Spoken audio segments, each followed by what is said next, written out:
Welcome to Soft Bites Podcast. Your life, your dentistry. We talk about ways to have more fun and meaning in one of the coolest and most rewarding professions in medicine. Conversations on how to bring awareness, create a healthy workplace, and provide emotional insights to make dentistry a fulfilling activity while making space for one's wonder, creativity, and freedom. Here are your hosts, Manuela and George Andre. We are on. Hello, Manuela. How are you? Hello, Andre. Yeah, I'm fine. Good, thank you. You? How are you? I'm fine. We've been recording now about twice a week, right? We've been getting the taste of it. Yeah, but we had also a long vacation, huh? Yes, which is good December also. and New Year's. But yes, it's nice. It's nice to be back. When we were talking just before we started this, we were discussing in Portuguese I was talking about how things are easier on vacation, but then you start to work and you need to deal with stuff, and you need to deal, and dentistry, very often you need to deal with people, right? Very often, yes. Not only the patients, but the staff. There are many dentists that say that the biggest issue in their life, the ones that lead dental practices, the biggest issue in their life is not the patients, is actually the staff, right? So dealing with people in dentistry, like my good friend used to say, dentistry is a bunch of people locked in a room with sharp instruments, treating other people that are completely afraid. So it's a recipe for a lot of issues. And we were talking, and the title of this episode is The Art of Confrontation, or the art of having to have conversations with staff. We would say confront in a violent, not in a violent way, of course, nor emotionally, nor physically, of course. But sometimes there needs to be some healthy confrontation, and it's a burden for many of our colleagues. And you were talking to me about your journey, and we were saying that maybe I came, and we were saying that everybody's a little bit afraid of confrontation. I mean, this is what I believe. Everybody's is afraid of confrontation because we are human and we want the status quo to stay. We want the energy to be kept. We don't want to create an issue. Some people, I would say that most people are afraid or want to avoid confrontation. I mean, we all do. And we were talking that maybe my journey was I was maybe more confrontful or more reactive, and I'm trying to balance more. And you were telling me that you came from the opposite side. You were a confrontation avoider, right? Can you tell us a little bit about that? Yes. Actually, when I started to learn more about communication and to do some courses about communication, and never get one of the persons that was talking saying, what is the most easy way to resolve a difficult conversation? And everyone was giving their ideas, and then the answer was to avoid it. So that's the most easy way to resolve a difficult conversation. And that for me was like, that is the way that I deal with difficult conversations and confrontations. I avoid it. So, and I realized also that confrontation for me, it was a trigger. It was a stress trigger. It caused me anxiety. I had a rush of adrenaline. Days before a difficult conversation or a conversation, and I was very, and I was very. That resulted in me being very passive So to say I was not able to, in order, I when I could not avoid the conversation, then I avoided the confrontation by just saying yes. So by not being assertive, for example, about my boundaries, and then on the other hand made me, Sorry, Manuela. yeah. Can you give me an example in dentistry of when you would have more of that passive attitude? Yes, I can give you a practical example. I remember that when I was still working in Portugal, there was this situation in the practice where I had to where I didn't had to, but I was invited to start working on Saturdays, and I was already not working on weekends, and I was not able to say no. So I Yes, listened, that's so and typical. yeah. That's so typical. So I was, and I felt like, and then I was going home, completely frustrated by not being able to say no, and also kind of mad with the other person because they didn't understood my situation, but they didn't had to understand my situation because I was the first one not explaining my situation, so I Exactly. Yeah. could not expect that. But Yeah, because there's also that other layer, which is, I mean, you communication is need not to effective present both some. sides, so it Exactly, was not, yeah, yeah. but also, for example, today there's another layer which would be, okay, I would probably say no, but you would have to explain and to give, and also to be, um, to try to understand the other side, but also give some arguments that make the other part realize that actually for you not to work on weekends was important, or because no one told you when you were coming here, or because we had some other extra activity, or because you are already working a lot of hours.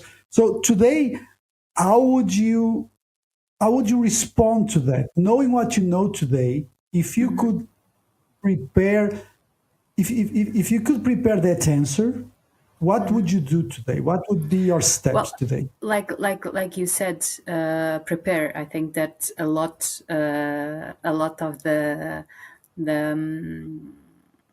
what can be done about turning confrontations from a negative perspective to a positive perspective is the preparation. I think that is very important if you're going to have a difficult conversation, for you to prepare yourself for that. Not in order for you to attack the other person or to be prepared to attack, but in order for you to be really assertive for what you want from the situation and how do you feel, and to be really sure that you are able to express that, and also I mean, this conversation that I just told you, it was many years ago, and I'm not completely 100% sure that what I'm going to say is exactly how it happened, but I'm almost sure that I had this conversation already in a point after avoiding it,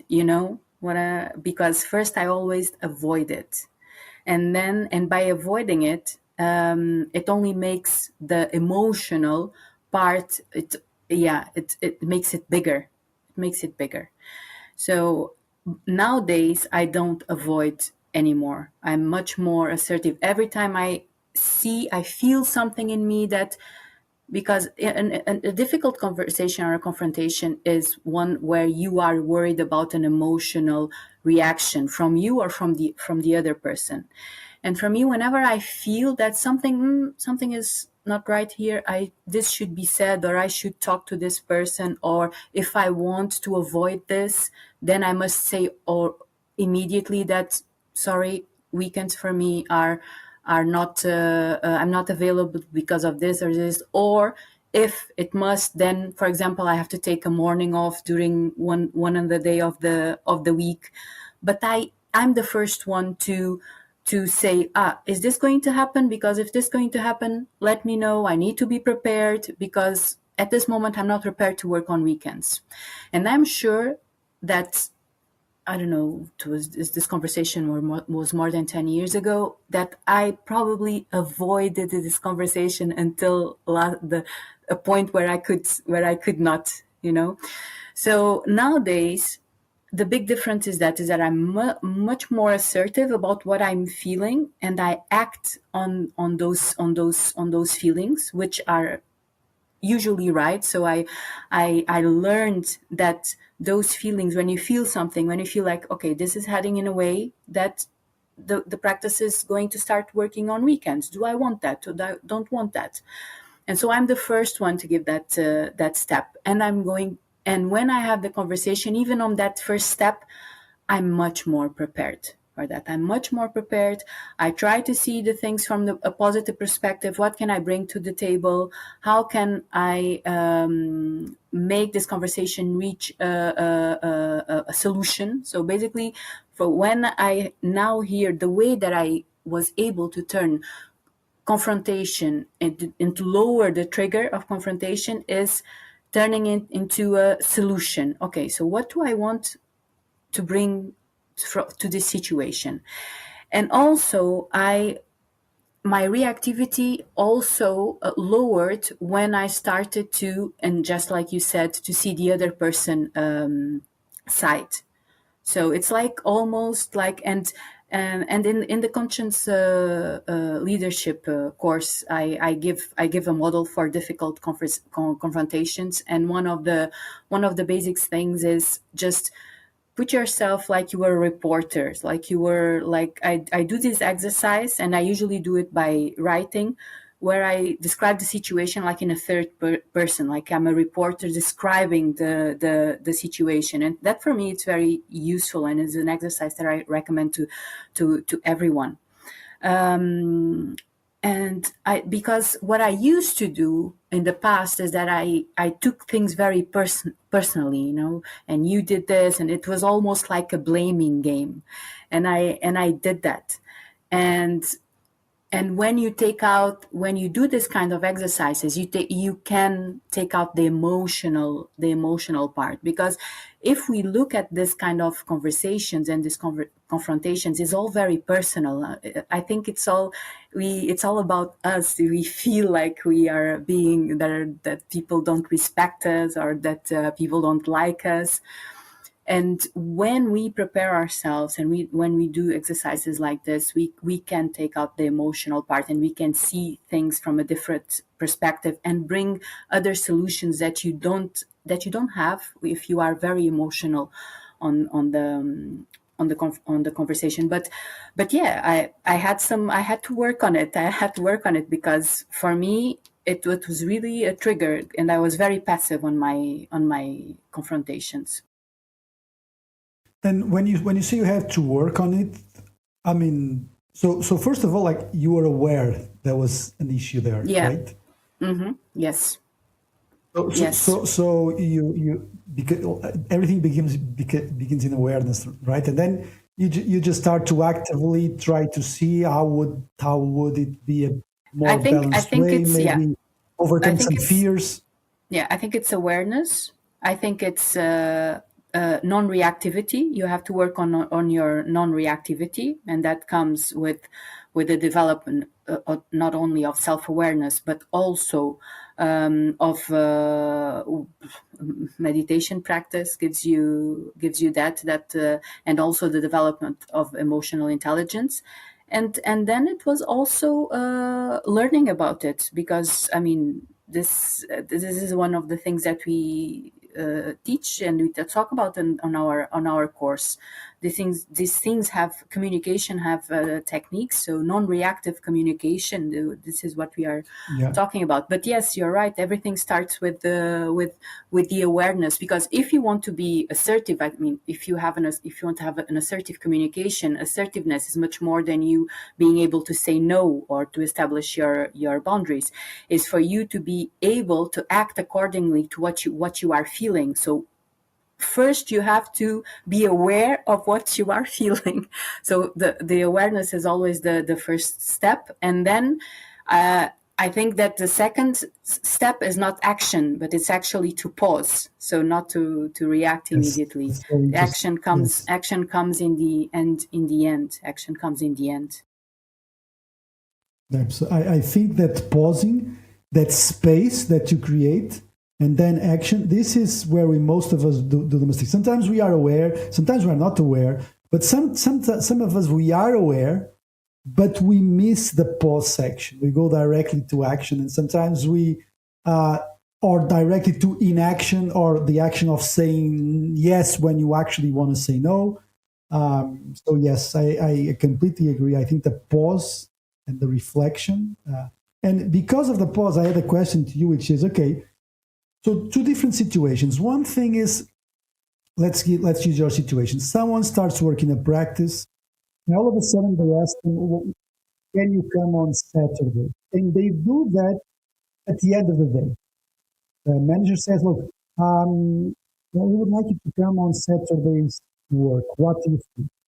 And the thing here is that you are caught when you're not prepared, right?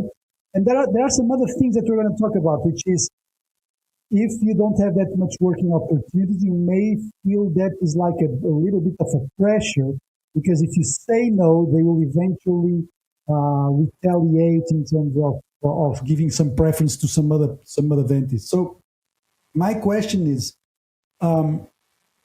sometimes you are not ready to deal with the situation at that point in time. So on an ideal world, you would be aware, okay, I'm not ready to deal with this. Okay, can I take some time to think about it? Yeah. But which would be the ideal, right? But sometimes, like you say, I mean, it's easy for everybody for you to say yes, isn't it? So just, I think that it's right? like you said. And my point is, okay, you said yes, and then you go home and you regret. There's nothing wrong by sending an email on the next morning. Look, I said yes, but then I came home. I was thinking about that, and because of this, and this, I think I'm sorry, but I will not be able to. And we can also further discuss this personally. I think there's nothing wrong with that. The same way, and I said, you said it in a very correct way. I think in an ideal world, when you are caught by surprise in any kind of situation, you should always, if you're not ready, and if it's something that you feel, okay, I don't know if I'm comfortable with this or not, you should always give me some time. How much time do I have to think about this? But I think that if that does not happen, and if you have a reaction, usually the most common is a passive reaction. But and like you said, even if you say yes, nothing wrong with thinking about it and communicating in that you reach a different conclusion and giving your arguments. But also for the people that react in an aggressive way, because that's people that also are a little bit too much assertive or aggressive. Yes. And they're like, oh, and they explode immediately. No, and you are always disrespecting me, and of course I'm not going to do that. The same way, when you explode, you can also go home and you cool your head and you think, okay, I think I overreacted. I don't want to work on weekends, yes, but I think I was a little bit too aggressive. Let me write an email, just like you said, saying, look, sorry, I completely overreacted. I was caught by surprise. Yeah. And nothing wrong about saying sorry. Yeah. Yeah, I think that's a good distinction. And another thing would be what I was talking about, which is, let's imagine someone that is recently started to work, and they are overwhelmed. They have a lot of work, a lot of stress, and someone asks them to do also weekends, and they believe, well, but if I say no, they may eventually retaliate me in a way, like remove me some patients or stuff like that. So I feel obliged to say yes. And this is something that happens a lot. For example, in Portugal, I know it happens a lot on the public health service. on the specialty departments in public health hospitals. It happens a lot. There is this culture of the workaholic that you need. While you are doing your specialty training, you have to be available like 24 hours, which is, there's this culture that like the boss, it's part of the culture, the hustle culture, the be available for that. And that happens a lot in medicine, which I think it's, I mean, it's in one way, yes, you have to be available for emergencies and stuff, but I think it's in terms of work-life balance and in terms of mental health, it's very disturbing. But in dentistry, okay, so if someone is working and someone gives them a proposal to start work on weekends and they don't want to, they don't feel like, they don't want to do that. So maybe I think that can be a better way of dealing with that. And I was just thinking that the ideal would be, whenever you get a work proposal, the ideal would be certainty would have been to for example, in the beginning when you get the proposal, just ask some questions. Look, I'm very excited about this. Thank you so much. So what are you, and in the future, do you think about having me work on weekends? What would be the future? I mean, you don't need to have like a completely laid out future, but just try to understand what's the goal, because the more prepared you are, the better, right? And I think that also, it's not only what you ask and what you say, but it's also the energy that you bring when you ask and what you say. Because one thing is to talk with a smile and reinforce the fact that that you value to work in this place, that you value this person's professional relationship. And there are several ways of showing that: the way that you speak, the positive words that you use, your body language, etc. So I think it's also important to be aware of the energy that you are bringing to the conversation. Is it a positive energy? Is it an energy that is a collaborative energy, or is it a rejection energy? Is it a judging energy? So I think this is also very important, because it's not only what we say, but also the way that we say it. I mean, I can be saying exactly the same thing. Like, okay, so I can say, yeah, okay, yeah, I'll do the weekends. It's fine. That's one thing. And I can say, well, yes, that's perfect. I'm more than happy to do the weekends. I was thinking about something like that. It's completely different, the energy that you bring to the table. I think it has to do with and with you also coming with this. The energy that you were talking about. Also, it has to do with you also coming with an idea of finding a solution, like finding a common ground. I think that's important, and that gives that energy that you were talking about. And also, what I learned when I start shifting the negative energy from confrontation to positive is, as also I started to see confrontation not as an uncomfortable experience, but a process that would benefit me and the other part, so that would lead to a solution, like I was telling you, and that for me shifted my energy, like you said. I was identifying with what you were saying, because and when I remember, when confrontation for me was a trigger, it was because I was already, like with the negative energy inside, but what then the words on my mouth was like, yes. And I was like even fighting with myself, what I was feeling was not what I was saying. And it was like, I was fighting with myself, and that fight, it was also with the other person, and it was like this negative interaction. But I understand. And now what I try is to by coming with the solution and trying to have a common ground with the other person. And by trying to be assertive for I'm feeling, so I'm expressing what I'm feeling. I feel that positive energy that you are talking about. Yeah, yeah.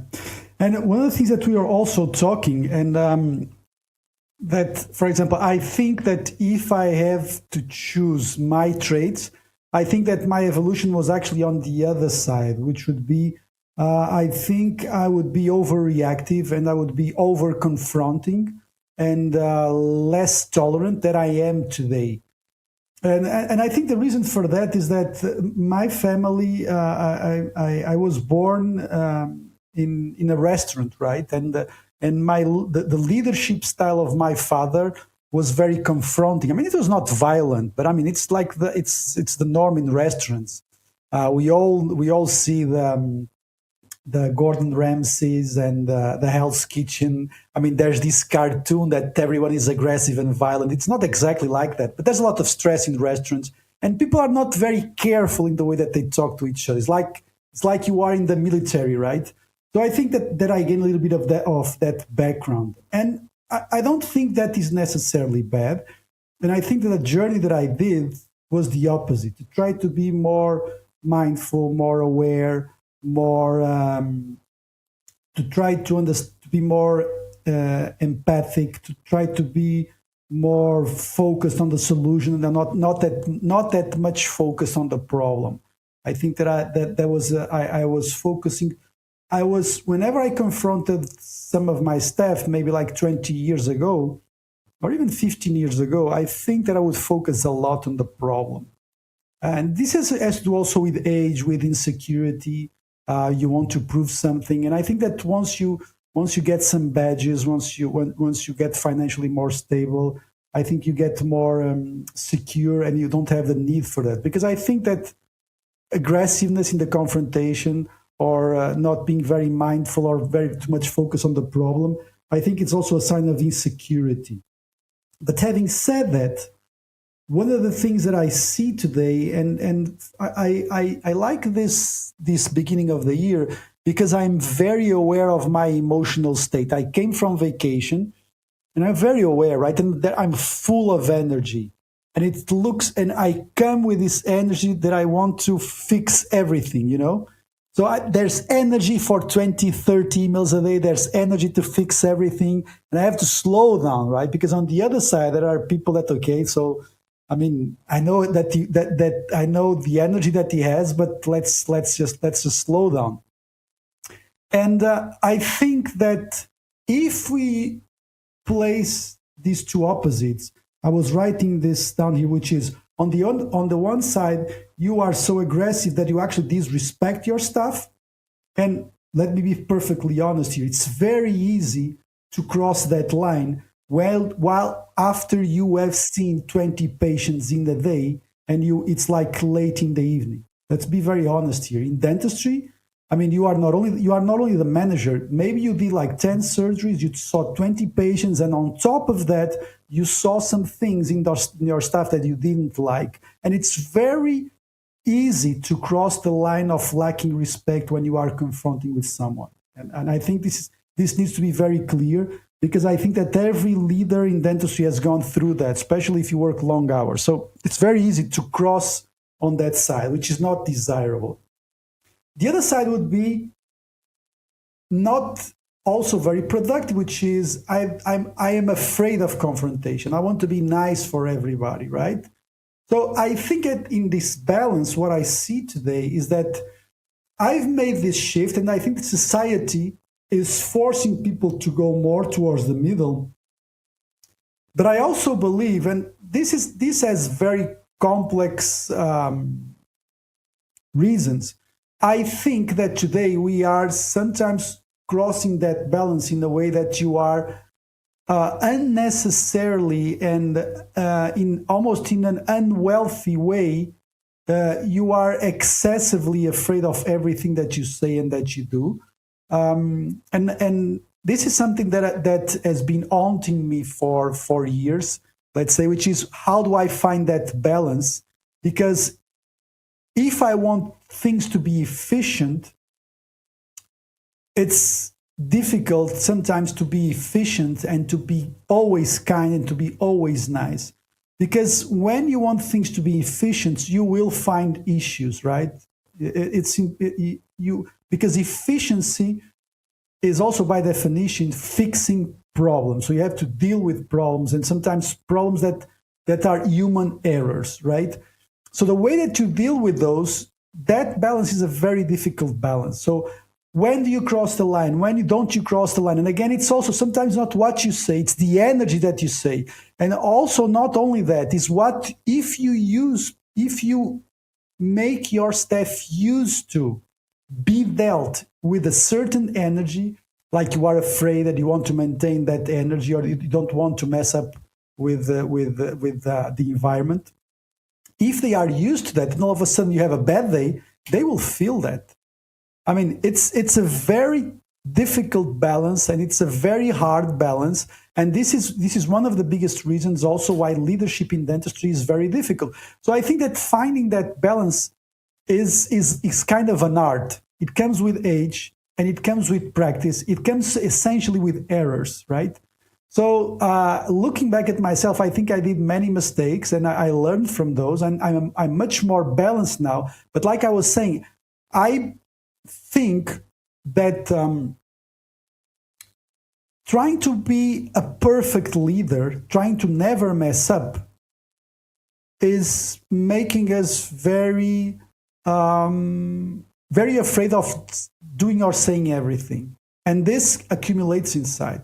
And I see that the way that you talk to someone now needs to be much more thoughtful than it was 5 and 10 years ago. And we've talked a lot about this, especially to newer generations, because they don't only want the financial condition, they don't only want the work-life balance, they also need to be treated with respect and fairness, right? And if you are a leader and you want to bring efficiency to the table, you need to really be very thoughtful. And that thing that you said, that you need to pause to evaluate, I think this is really important. The capacity to pause before you say something is really, really important. And but this is something that I think a lot in these days. And for example, whenever I find a recurrent mistake, for some of the doctors that work with me, or recurrent mistake for some of the nurses that work with me, especially when I come from vacation and I'm full of energy, I really need to restrain myself, because otherwise I can easily, and sometimes it's not even disrespectful, it's just very frequent. You understand? Just I'm every day pointing out issues. And even though they are legitimate issues to point out, you need to balance those. You need yes, I saw maybe 3 errors from the staff today, but maybe today is not the time to tell them, because yesterday I also pointed out some mistakes. Does this make sense, what I'm telling you? Yeah, yes, totally. I made some notes. I think it's what you said is it's very interesting. First, I think it's very important to distinguish efficiency from perfection.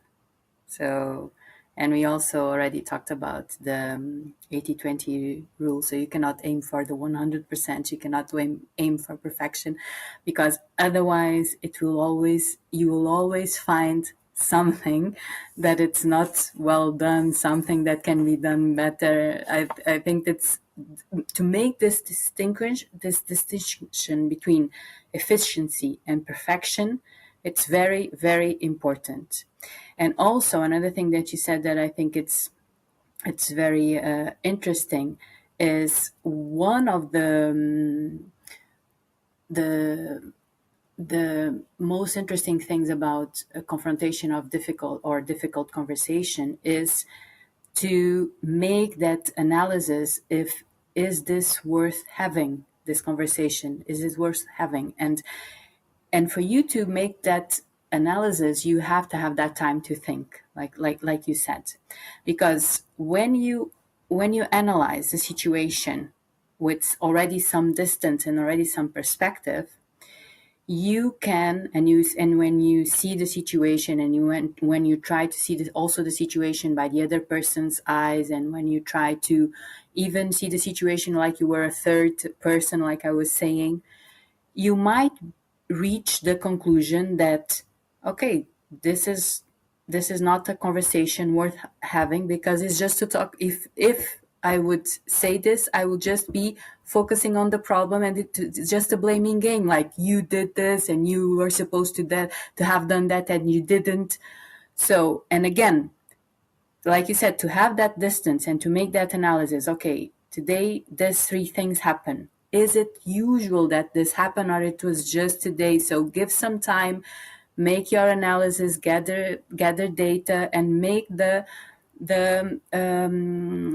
decision is if it's worth having this conversation or not. If it's just a blaming, if it's not just a blaming game, if you want to solve a problem, if you want to solve a situation, if this will contribute to the better working of the practice, then go for it. But if it's just a blaming game, maybe it's just a question of you having the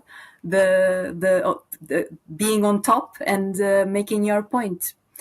So I think this is very important to distinguish between efficiency and perfection. And I'm going to give you an example, for example, of a colleague that I worked already a few months ago, and one of his things, the struggles that he was having with his assistant about putting the photographs, on he found a way of organizing all the photographs, but he wanted the photographs to be put on the drive every day. So in the end of the day, there was one person responsible for putting all the photographs, and of course that didn't happen. So like when he was with the patient and he wanted to show a case, an example, he was going to look for it, and the photographs were not there.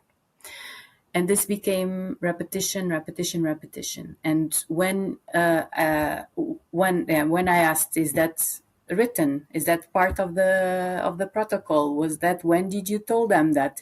It was like between appointments, or is that on the? And so of course it was not done. So everything was, he arranged everything to be in a system. He taught her, because sometimes you also expect things from people that they don't know how to do, or they don't have time to do it.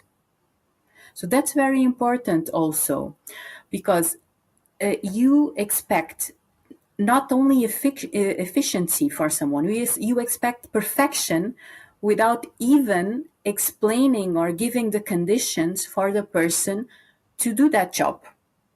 So before even to make the distinction between efficiency and perfection, you have to know if the person has the knowledge and the conditions to do an efficient job. Because sometimes what happens, and I see it, I think this with dentists is so common, you expect the other person to do exactly what you do. I hear this from dentists a lot. If it was me, I would never do that. How could I leave the practice and leave the material all over the place? I would never do that. It's a question of doing your job well done. But she's not you. He's not you. So don't expect that. Don't expect that. Yeah. You have to learn. You have to say to people what you want. Those things have to be written. That's the core of your practice, the way that it works. Exactly. So you should have a manual. You should have meetings. You should have also, and this is very important. And this is something also that's that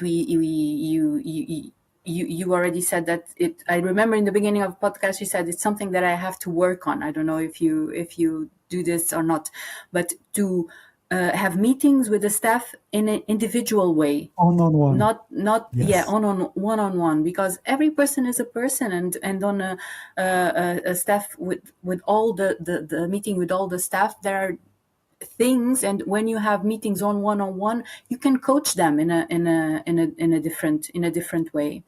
So and also realize what they what they expect from the future in this That's in it. this That's it. So I company, think right? that What for what they you would said, like, for what they what you said, value. Is it time? so I think for what you said, these two distinctions are very important: perfection and efficiency.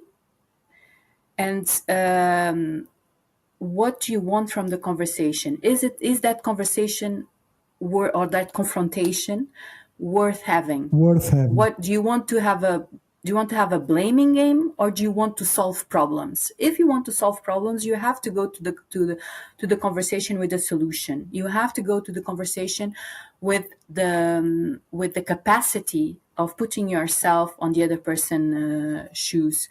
Yes. Otherwise, it will be like you said. It will be just to talk about the problem. You know those practices when they even have meetings. We have monthly meetings in our practice, but there's nothing done. Why? Because they only talk about the problems.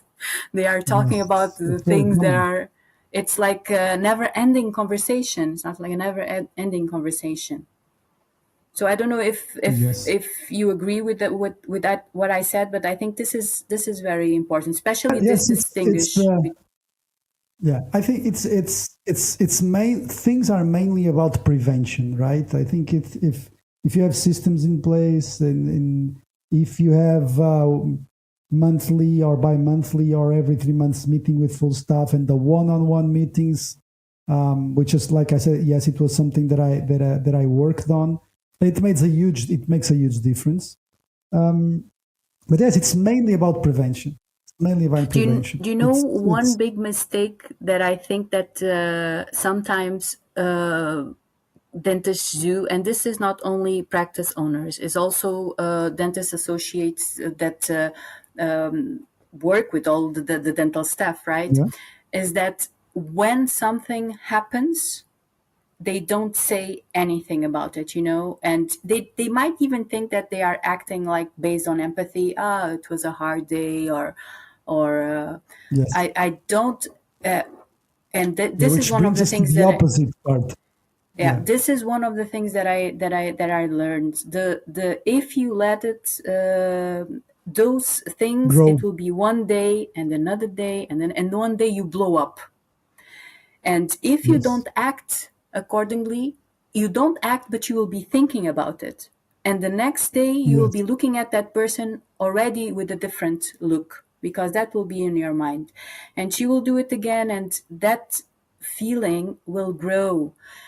So if you are assertive, you should. And I have this answer when I say this to colleagues, to dentists. They always say to me, "Yeah, but then I have to say the same thing 50 times." And then you say things 50 No, times. you don't. Yeah. But Yeah. but look, but if you, for example, have one-to-one meetings, you can talk to that person and you can coach it. You can coach that person, because Yeah. you as a dentist, and again, you don't have to be a practice owner. Even if you don't have a practice owner, you work with an assistant, right? And you work with a person, and Yes. the way that you work has to match. So if you are always working with a person and that person is doing something that you don't like, you have to be able to have a conversation with that person, and explain it to her. So that's an opportunity for you to coach that person, and for you to also teach her something, in order for you to be able to reach a point of agreement and of working together. Yeah. So don't let these things slide, because otherwise they will they will just grow and pile on each other, and you start looking at the person in a different way, and with you bring the negative feeling that you were talking about. And then when you have the conversation, is already going to be an explosion, and that's Yeah. not good. And that's, yes, Yeah. that is a difficult confrontation. Yeah. And I was taking some notes here. Um, well, ideally, you should always be backed up by written systems. Like everything, every little thing should be backed down by systems. Even sometimes the things that you believe that are very stupid, all of them, they should be backed up by written systems. And also, I think that you should also allow yourself to be influenced by their feedback, which is the are not only a decision of yours, but they are a decision of the contribution of everybody, right? And I think that your opinion or your conversation is much more valued if those persons understand that they feel heard, that actually their opinion matters, and that they feel respected. I mean, some things are sometimes very complex. For example, if you have like a grumpy face on your day for 10 hours, of course that the way that you relate to that nurse is going to be a little bit different, right? So sometimes we forget that we should try also to bring some positive energy to every situation. I mean, if something is going bad, does the nurse feel that when the shit hits the fan, that you try to help her, that you understand, that you are taking care of the situation, or when the patient is a little bit like gagging or something, can you eventually handle the situation and help the nurse that feels more nervous or something like it? Does she feel that you actually have a protective role with her? Because all these small things, they add up when you say something, because you basically, and I used to say this, the best way to influence someone is to let that person influence yourself. So are you mindful of the well-being of the other human being that is in your team that works with you? I mean, the more helpful you are to your nurses, the more helpful they will be to you. The more they feel that you are aware of their well-being, the more they will be the more they will be also aware and try to help your own well-being. So this is really basic, right? So sometimes we forget that as well, right? If we behave like assholes, then we cannot expect that people behave like very positively with us. But sometimes, and I was writing here, when does the confrontation lead to drama, or when, for example, you call someone, you say something, and even though you know that you are right, and even though you know that you did everything right, because you are not always sure, but if you believe that you were careful enough to talk to that other person, that you were aware of what you are doing, and there is like a negative response, or the patient or the other person gets grumpier, even though that they know they needed to do that thing. I think that often happens when there is a change in your behavior. When, for example, you have, there was a given way of dealing with things. Like there was the people won't talk about the issues for many years. So then the dentist or the nurse comes and does a course with us. And then all of a sudden they go to the practice in the next week and everything changes, right? You can't do that. You need to have an introduction of the new procedures. You need to have a meeting with the staff and say, look, I think there's some things you need to change. We will be maybe pointing out some situations in order that everybody has a better working environment, and we will do some changes here. And this might be difficult for some people. And of course, in the beginning, it's going to be like that, right? In the beginning, it's going to be like that. You cannot all of a sudden arrive in a team and just start to behave differently, or have someone that has a complete different way of dealing with things. Things need time. They need adaptation stages, right? And the other thing is, the other way that things can go wrong, even though you did everything right, is when you have a new staff, a new nurse. And here we need to talk about the onboarding process.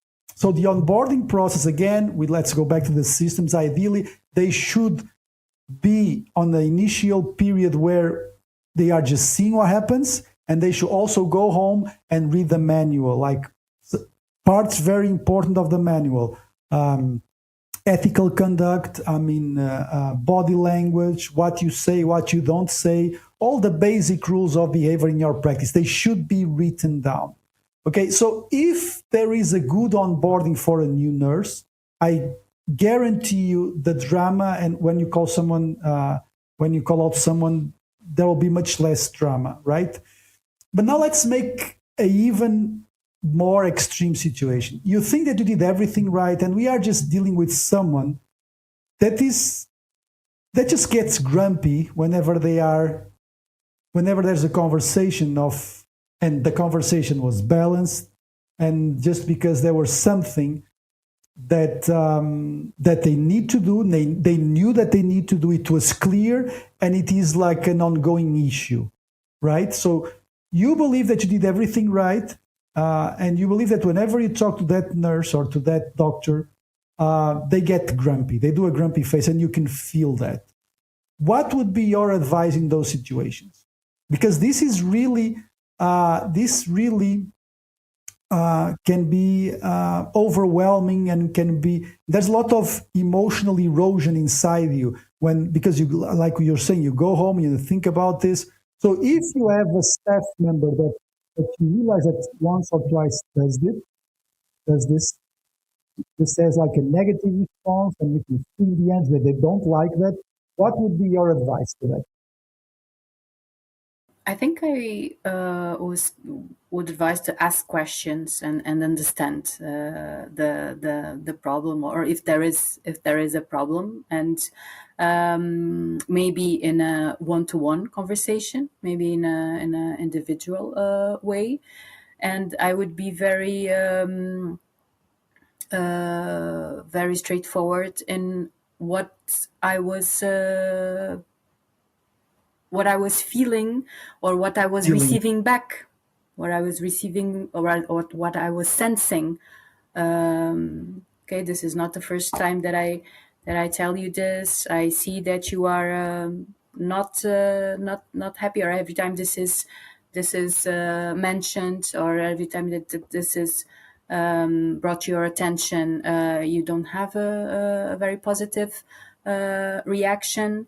What's going on? Is there a problem? So I think that asking question and trying to understand the problem would be my first advice, and also and take it from there. Obviously, but I think that, and also we have to say that there are certain sometimes there are situations, of course. Yeah, there are certain situations and certain people that for sure, yeah, we don't match, and we don't have to, and the work don't match with the person. But I think it's very important, if you feel something like that, to really ask questions and try to understand the what's going on. And also, I would also add to that, just to positively contextualize that. Like, look, I've been trying to point out this and this, and the reason that I do that is because of this and this. Because I think it's better for the business, for the staff, for everyone. So this is why I think this is important to be done, and this is written. So, and I feel that your reaction is not very good. Is there any issue? Because sometimes that other person may be pointing out that, I mean, there's an issue because, but you don't, for example, but you don't say this to other people that do the same thing. Maybe you were not aware that some other people was doing the same thing or something. Maybe they are jealous of someone else. Maybe they are jealous because you treat someone in a way and the other one in a different way, which is also, I mean, that can be a problem, right? You need to make sure that you are balanced in the way that you treat the people. You should not have like preferred nurses, which actually could be a very good subject for a podcast, like to have preferred staff members. Yeah. And also the onboarding process that you were talking about, I think it's very important. We could talk more about that, the onboarding. Yeah. And so sometimes you may eventually, like you say, when you ask questions, you may eventually find out that, there are things that you were doing wrong. There are things that you were not aware. And I think that a good way to end this, and let me ask you this, is some of the people here, they are hearing us, and I'm trying to place myself on their feet, and they are saying, some of them, they are very young, and this seems very easy. I'm going to open a practice. I'm going to do this, right? Some of them, they already have a practice and say, look, I never did this, and it's going to feel awkward to start to having one-on-one conversation, which was what happened to me, right? And some other will eventually say, well, there's no way I'm going to have these sorts of conversation. I'm too old for this. I mean, I'm fed up with this. I mean, yes, it's very nice to hear these two guys talking about this, but it's just not for me. I'm just way too tired for this. And there's just so much going on here.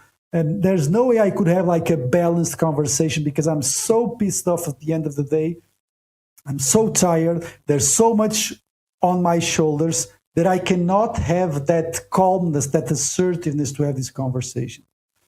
And I think this happens, I think this happens. There's a lot of, I think that some of the people hearing us, and when we talk about what would be ideal for us to do, it's just something that they are not willing to, or they think it's not possible. And my advice for them would be, no changes happen overnight. But I think that if you don't do anything, and if you feel there's something that is uncomfortable in your practice, the worst thing, like you were saying, is to be completely passive about that. Just let that grow. Because the problem is that in the long term, it's like a snowball. It just gets bigger and bigger and bigger until to a point where the energy in your practice, that really starts to affect you. And I think that humbleness and that willingness to have the conversation and to place sometimes your pride in your pocket, maybe some of the best things that you can do in your practice. I'm not saying that I do it every time. I do a lot of mistakes. But for example, having a one-on-one conversations with the staff was the best thing that happened to me over the last year. There's a lot of things that you can that you start to understand, and don't be afraid of that change. And I always like to say this: it's always better to feel nervous and that your voice trembles and that you blush, that you become red for 10 minutes, then you need to turn yellow for 10 years. Because the things down the road are the most difficult things to solve. If you miss the opportunity to talk just because you don't feel the energy, you need to find the energy by eventually reducing your workload or having some morning off and you go to the practice just to have these conversations. Don't try to have these conversations in a full work day. And there's something that we've talked a lot also, which is like have a perfect day once a month where you only work in the morning or you don't even work, or have like a management day in the month where you take care of those issues. You go to the practice, you are more relaxed, you know that you don't have the stress of the procedure. Just go and try to plan these conversations, because in the future, this will bring you a lot of benefits for the team. That would be my advice. Yeah. I completely agree. If I can just add to what you said, I just want to add two things to what you said. It's just learn about communication. I mean, like, dentistry is all about communication. We tend to focus on we dentists tend to focus on the techniques, but it's communication. You have to learn. These are tools. These are protocols. Also, like I said, when in our course, and we've seen that in every edition. It's like light bulbs going on their brains. We role play. Yeah, that's And it. So we teach, because these are techniques. These are proven techniques. You can learn. You can practice them. You can apply them. Because what I see is that, and you mentioned not only young dentists, but also old Yeah. dentists. So the young dentists, just go for it. I will learn along the way. And the old dentists, I'm too or old or not. They don't have to be old, but the Yeah. older dentists, Yeah. I don't have the energy for this anymore. I've done it like this until now, and that's what I'm going to continue to do it. But it's you can learn. These are techniques, and you can learn. And dentistry, it's all about communication. It's about communication with the patient. It's about communication with your staff. Even if you are not a clinic owner, you have to have a good communication with the staff of the Yeah. clinics you work for. So just learn it, because if you just learn it with your experience, it's going to happen two things. First, you learn it with a lot of suffering. And second, you will learn it with bias. You will grow a lot of bias that you are not aware of, and you will fall in a lot of traps. For example, the traps of objectifying patients, and that the reason of your stress is patients, and the trap of that everyone has to do this, that's to work the same way that you work, and there's a lot of traps that you can fall in, a lot of bias that you can develop, and those are not right. So if you learn these techniques, and this is never late to learn, you will feel like it's, if you go, and it doesn't have to be 2-hour course, just buy a book on assertive or non-reactive communication. I can leave on the episode notes a few recommendations for that. Just do a course about non-reactive communication or assertive communication, and you will see that you will feel, oh, this is it. And there are certain things that are very easy to solve. So because if you work on your communication, a lot of your problems on a dental practice will go away. Just like you say, Andrea, many times, the drama will diminish a lot on a dental practice if you work on the communication. And also, the second thing that I just wanted to add to what you said, I think that having one-on-one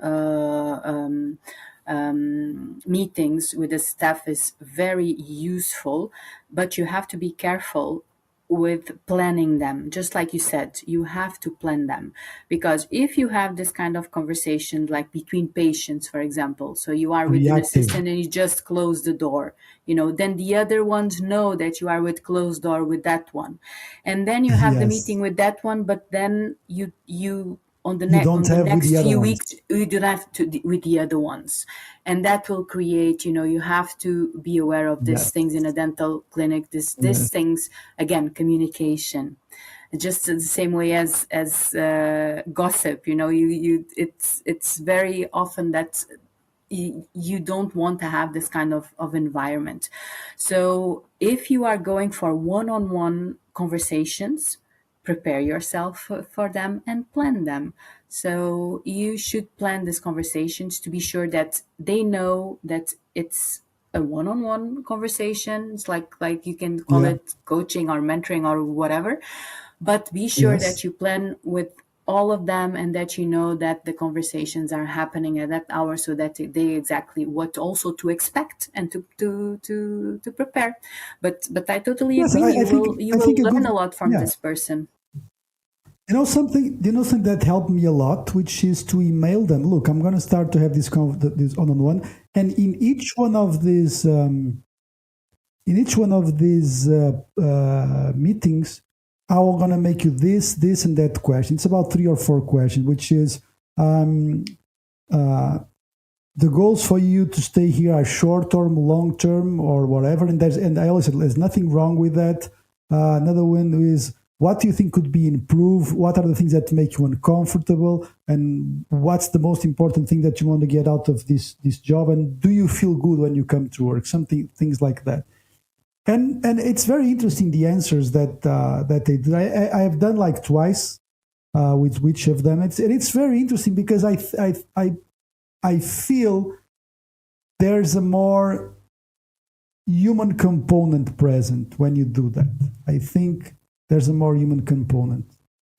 And another thing that I would like to add, I was thinking about, which is, I think that you should also balance the positive and the energy, the positive and negative energy. So, I mean, if you spend too much time in one day pointing out some issues, I think if you have a funny project, for example, I have a funny project I would like my dental nurses to participate in some of the social media videos in terms of oral hygiene tips and oral hygiene etiquette in public spaces and stuff like that. And this is a fun thing, right? So after a day where things were not that much fun, it's good to to throw that subject in the next day, because I think it lightens things up, and it also, you send her the clear message that you are able to let things go. You understand that? Okay, yeah, we had a bad day, but it's fine. Things will go on, and we'll let this go. Yes, yes. I think to end on a positive note, I think it's very useful to end that conversation with a positive note, and with a sense of, it's just like you said, even if the conversation is not very positive, and if there are certain things that Yeah. need to be said in order to get The way better that you end it. at your work, to end things in a positive note, I think it's always a good thing. Always a Yeah, good thing. very important. Yes. Okay. All right. Good. It's and that would be the perfect invitation for our course in March.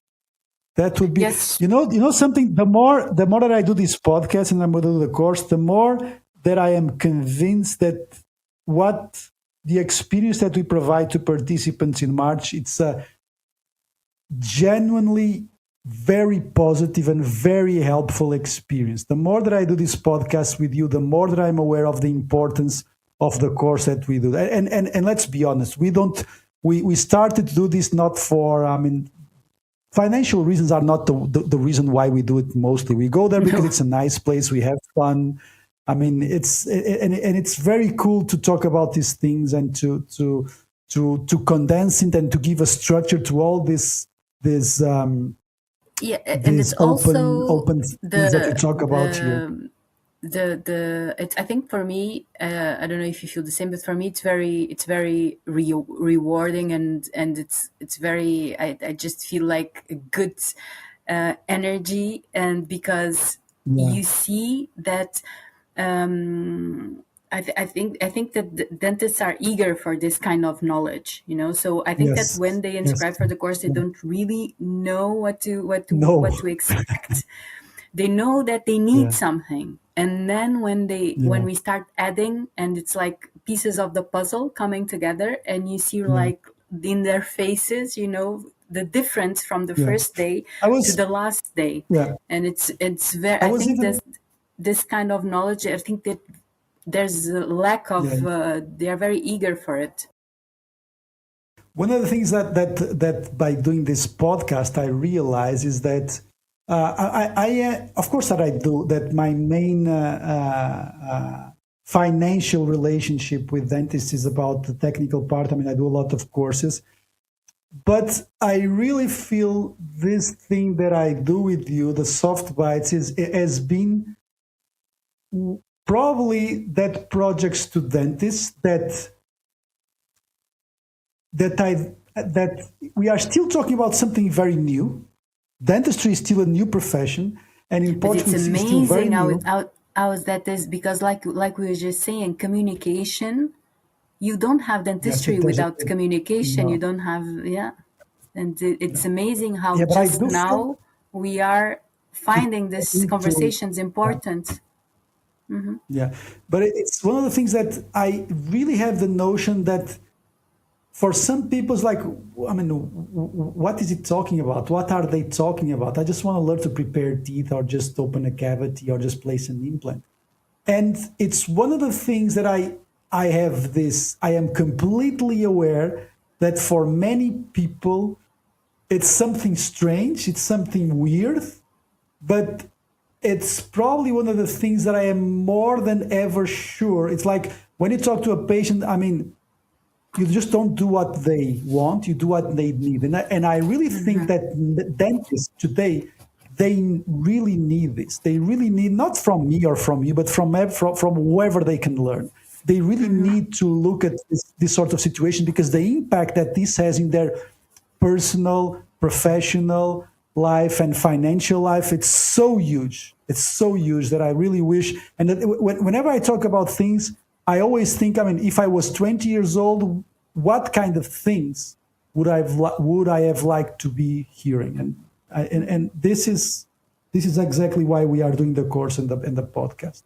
So the course is on March. The days are March 21, 22, and 23 of March. And is in Sagres, in beautiful south, yes, small village of course. Portugal, with the ocean view. We have a beautiful Yeah. room with the ocean view. And if you want more information, just go to softbites.online. But yeah, I mean, communication is a big part of the course, and not only the communication techniques, but also what we said before for things to be, for the communication to be easier. It's not only about the technique, but also things should be written. So the written communication is also very, very, very important. And so we join these two worlds together, and you will see that a lot of things that you find difficult, and a lot of the challenges that you have during the day with your patients or with your team, even if you are not a dental practice owner, you will have the answer. You will have the answer on our course. There will be a lot of situations that you will identify, and you will say, yeah, I this happens to me, and how can I solve it? And you will have the answer for a lot of situations. So yeah, join us. Go to softbites.online. You'll have all the information, and we will be very, very happy to have you and to receive you. Perfect. Okay, Manuela, see you Thank on the you. next episode. Thank you so Thank you, much everyone. again. Thank you, everyone, for listening. Bye bye.